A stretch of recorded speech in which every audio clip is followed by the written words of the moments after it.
अस्सलामु अलैकुम रहमतुल्लाहि व बरकातुहू। तो आज जो एसिमेट्रिकल वॉरफेयर है और उसमें ड्रोन्स का जो रोल है उसको डिस्कस करेंगे। और काफ़ी वो कंट्रीज़ जो कि एसिमेट्रिकल वॉरफेयर के ख़तरे में रहती हैं, तो वो अभी जो है ड्रोन्स की तरफ जो है काफ़ी ज़्यादा बढ़ रही हैं। तो अभी रिसेंटली अल जज़ीरा की रिपोर्टिंग है कि ताइवान ने भी अभी एक काफ़ी बड़ी अमाउंट में जो है वो ड्रोन्स बनाना स्टार्ट कर दिए, क्योंकि उसको ऑब्वियसली चाइना से थ्रेट है। और अल जज़ीरा की रिपोर्ट का लिंक मैं डिस्क्रिप्शन में दे दूंगा। तो अल जज़ीरा ने हमें जो बताया है उस रिपोर्ट में वो यही बताया है कि जो ताइवान भी आगे बात रखती है सामने ड्रोन्स बनाने के पीछे जो एक कहते हैं ना रीज़न रखती है, वो यही रखती है कि उन्होंने देखा है कि ड्रोन्स ने यूक्रेन को रशिया के ख़िलाफ़ जंग में लड़ने में काफ़ी हेल्प की है। और जो यूक्रेन है उसने काफ़ी ज़्यादा यूज़ किया है ड्रोन्स को रशिया से लड़ने के लिए।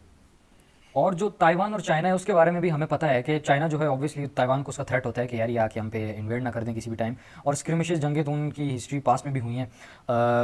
तो एसिमेट्रिकल वॉरफेयर का खतरा जिन कंट्रीज़ को होता है वो ड्रोन्स की तरफ सबसे ज़्यादा जा रही हैं। अच्छा, एसिमेट्रिकल वॉरफेयर क्या होती है? यानी कि एसिमेट्रिकल वॉरफेयर ये एक टर्म है, ये उन कंट्रीज़ की आपस में कॉन्फ्लिक्ट को कहा जाता है कि जिसमें एक जो है वो काफ़ी एक मतलब मिलिट्री माइट हो और दूसरी जो है वो उतनी बड़ी मिलिट्री माइट ना हो। जैसे कि हम बात कर सकते हैं चाइना की। चाइना का जो जीएफपी ग्लोबल फायर पावर में रैंक आता है वो तकरीबन सेकंड आता है पीएलए आर्मी का। इसी के साथ साथ ताइवान की अगर हम बात करें तो वो 22nd आता है, और ये जो है तकरीबन 20 रैंक्स का इनके बीच में गैप है। तो इनकी अगर जंग होगी एक दूसरे के दरमियान तो वो एसिमेट्रिकल वॉरफेयर कहलाएगी। तो इसीलिए जितनी भी कंट्रीज एसिमेट्रिकल वॉरफेयर का जिनको थ्रेट है वो ड्रोन्स की तरफ हैवीली जा रही हैं। क्यों? क्योंकि रशिया और यूक्रेन की भी जो जंग थी वो एसिमेट्रिकली जंग थी। एक तरफ रशिया है जो कि एक बहुत बड़ी मिलिट्री माइट है, दूसरी तरफ यूक्रेन है वो कोई इतनी बड़ी मिलिट्री माइट नहीं है। और जब लोगों ने देखा कि यूक्रेन ने जब ड्रोन्स का इस्तेमाल किया रशिया के खिलाफ, तो रशिया को भी काफ़ी ज़्यादा नुकसान जो है वो जंग के अंदर उठाना पड़ा।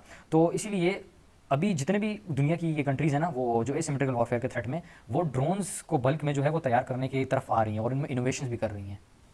और इसी के साथ साथ बाकी भी जो हमारे पास अभी जंगें हुई थी रिसेंटली उसमें भी हमने देखा था, जैसे ईरान और इसराइल की हुई हैं, उसमें ईरान ने काफ़ी बड़े अमाउंट में ड्रोन्स का इस्तेमाल किया है। और इसी के साथ साथ इंडिया पाकिस्तान की जो जंग हुई है, इंडिया ने भी जो है वो काफ़ी ड्रोन्स जो हैं हमारी तरफ भेजे हैं।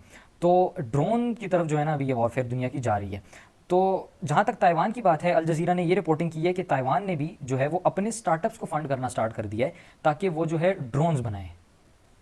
और जैसा कि मैंने अपनी पिछली जर्मनी वाली वीडियो में भी आपको बताया था, स्पाई रोबोट कॉकरोचेस वाली में, कि वो भी जो है अपने स्टार्टअप्स को फंड कर रहे हैं, जिसकी वजह से उनको दो बेनिफिट मिलेंगे। पहला ये कि अगर कोई इनोवेशन हो गई ऐसी जो कि दुनिया में और कहीं भी नहीं है और जर्मनी उसके काबिल भी है, मैंने उस वीडियो में आपको बताया था, तो इकोनॉमी को काफ़ी बूस्ट मिलेगा जर्मनी की। और साथ साथ ये कि उनकी डिफेंस तो वैसे भी ताकतवर हो जाएगा। इसी तरह ताइवान जो है उसने भी यही टेक्निक अपना जो है वो उसको अडॉप्ट किया है और वो इनोवेशंस करेगी ड्रोन्स में, उसकी ड्रोन टेक्नोलॉजी में। और अगर तो कोई अच्छी इनोवेशन आ गई जो कि पूरी दुनिया में किसी के पास नहीं है, तो ताइवान की इकोनॉमी अच्छी होगी, क्योंकि पूरी दुनिया के ऑर्डर्स जो हैं वो फिर ताइवान के पास आएंगे। और इसी के साथ साथ मिलिट्री तो ऑब्वियसली उसकी वो स्ट्रांग होगी। और दूसरा ये कि क्या ताइवान ये करने के काबिल है भी या नहीं।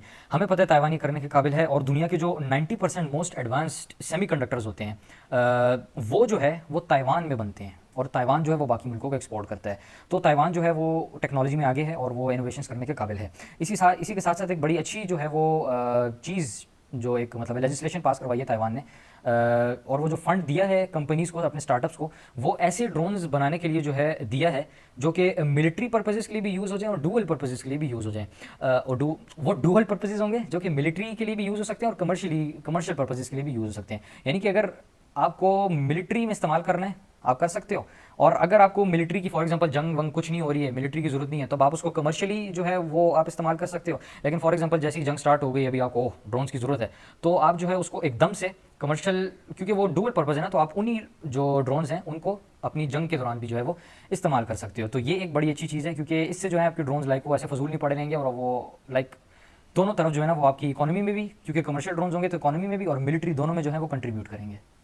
और जहाँ तक जो है ताइवान की बात हम कर लें, वो उसको इन्वेड करना चाइना के लिए काफ़ी मुश्किल भी होगा, और ड्रोन्स के बाद तो मजीद मुश्किल हो जाएगा, क्योंकि ताइवान जो है वो एक आइलैंड है और उसकी जोग्राफी इस तरह है ना कि वो उसके पास नेचुरल जो मतलब पहाड़ हैं बॉर्डर्स पे।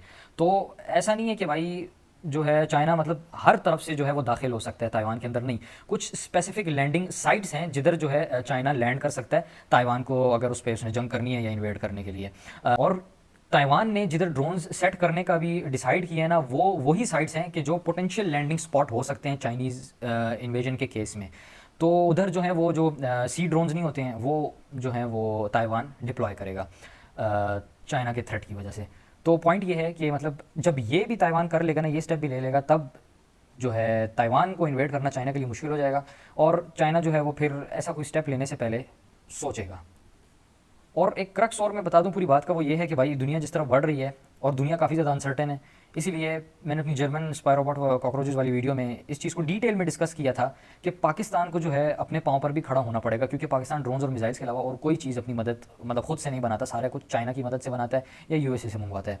तो इसलिए पाकिस्तान को भी अपने पाँव पर खड़ा होना पड़ेगा, स्टार्टअप्स को फंड करना पड़ेगा, और उससे पहले तो सबसे पहले अपनी इकोनॉमी को मजबूत करना पड़ेगा। तो अगर इसको मतलब इसकी ज़्यादा मजीद डिटेल में आपको लॉजिक जाननी है तो आप वो जो जर्मन रोबोट कॉकरोचेस वाली वीडियो है वो आप जाके देख सकते हैं। अल्लाह हाफ़िज़, टाटा एंड बाय बाय।